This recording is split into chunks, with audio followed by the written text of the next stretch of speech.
lagi, kita masih sama-sama di Gaya Hidup Masa Depan. Cicil masa depan mapan dari sekarang. Ini masih ngobrolin seputar Imlek ya. Saya mau nanya dulu ke Pak Rusli. Boleh. Pak Rusli kan setiap tahun merayakan Imlek nih. Ya. Apa aja sih Pak? Boleh dong dibagi ceritanya, nilai-nilai atau apa ya? Hal-hal yang bisa kita pelajari dari perayaan Imlek gitu Pak. Dan pasti kan setiap rumah ada tradisi sendiri juga kan. Kayak tadi kan Cici Pandai cerita juga tentang tradisi di rumahnya. Ya, kalau Imlek itu biasanya banyak hal yang bisa kita pelajari ya. Antara lain itu adalah pada saat Imlek, perayaan Imlek sendiri itu semua orang biasanya berkumpul. Ya. Jadi acara makan malam bersama. Jadi itu adalah satu bentuk untuk mempererat hubungan ya di antara keluarga.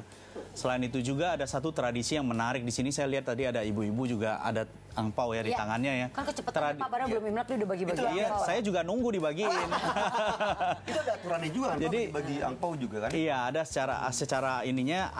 Angpau itu tradisi yang luar biasa yang bisa kita pelajari. Banyak hal yang kita bisa pelajari, antara lain bahwa angpau itu adalah sebagai wujud rasa bersyukur apa yang kita dapatkan. Kita dapatkan. Ini kan kita juga pengen tahu masalah ini nih. Masyarakat Tionghoa kita tahu pandai sekali mengelola keuangan. Jadi emang bisa dibilang mereka tuh selalu bisa menjadi andalan. Nah kita kan juga pengen jadi andalan ya Pak. Ini kita pengen tahu nih caranya gimana sih dalam hal mengelola keuangan yang bisa kita tiru. Dan apalagi kan dalam hal apa ya, mereka juga pandai sekali berbisnis gitu. Betul.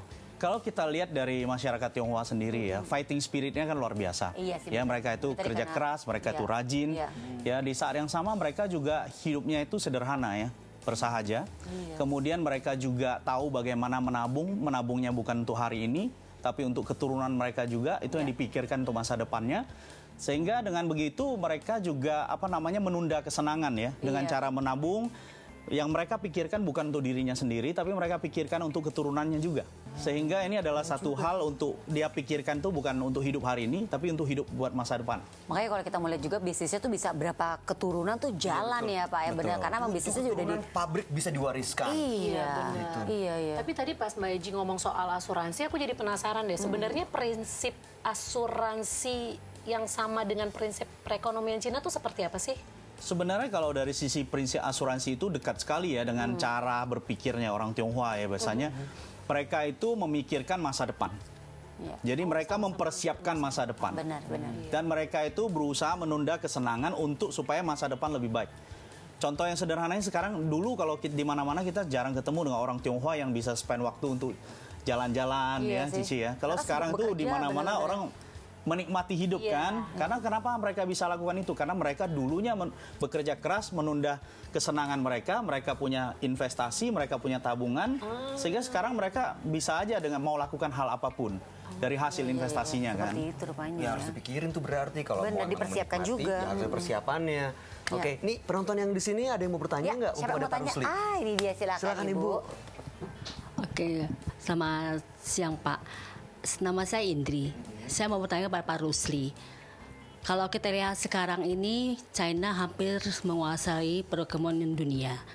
Yang saya ingin tanyakan, apakah dengan berinvestasi di asuransi, kita bisa seperti China?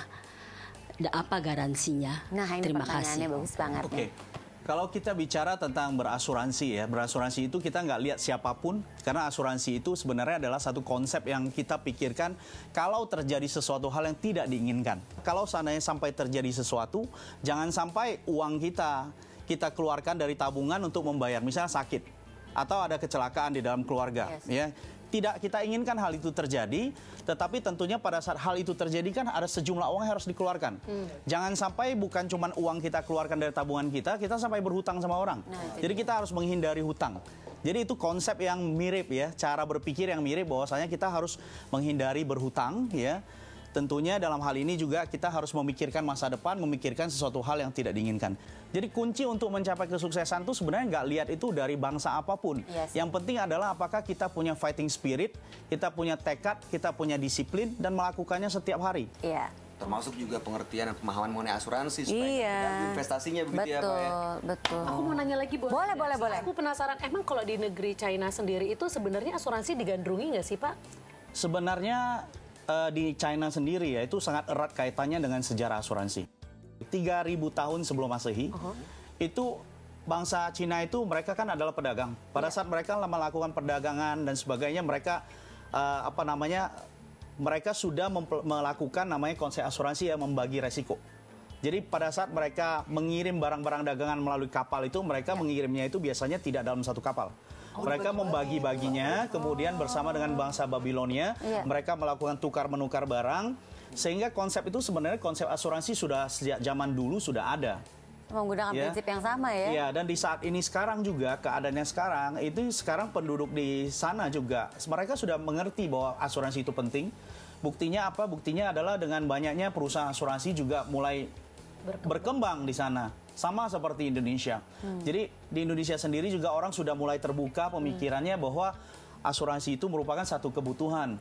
Ya, kalau dulu orang masih bicara asuransi pantang, ya asuransi itu tabu untuk dibicarakan, bicara tentang kematian. Itu dalam kondisi udah tadi kita biaya mahal untuk biaya pengobatannya, terus kita juga abis itu kan nggak bisa ngapa-ngapain, nggak bisa kerja di saat kita sakit kan. Dan itu setiap dia tahun tuh. harga pengobatan makin hari makin naik. Itu dia.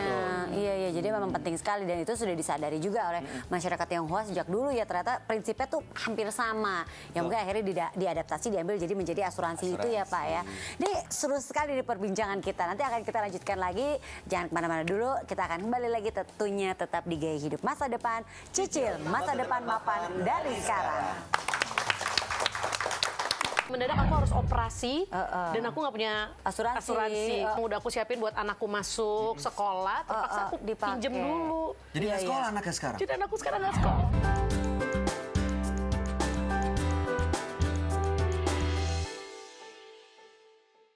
Dipersembahkan oleh